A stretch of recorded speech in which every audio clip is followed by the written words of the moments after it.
पहले पूजावा के बोले हैप्पी न्यू ईयर।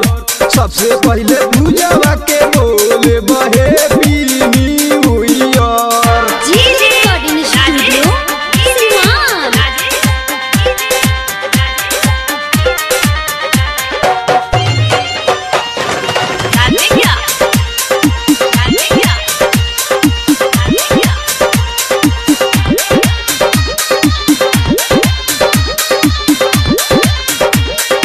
हमारो जे खुशी हमारा जानम लोग के मिले, जिंदगी के फूलवा गुलाब नियन खिले, जिंदगी के फूलवा गुलाब नियन खिले।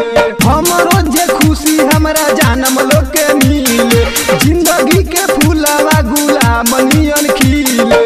पानी सफा का जे मिली तो हमारो से मिली अडियर।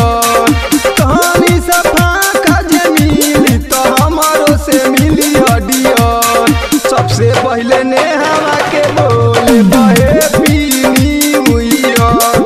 सबसे पहले मोनावा के बोले हैप्पी न्यू ईयर।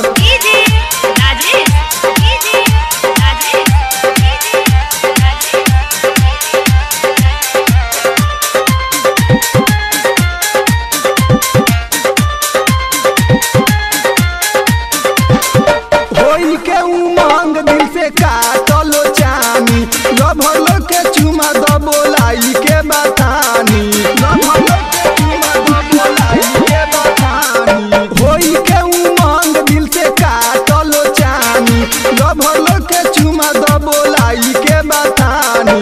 खूबे मजा लूटलो साथ में बोलाई के नियम।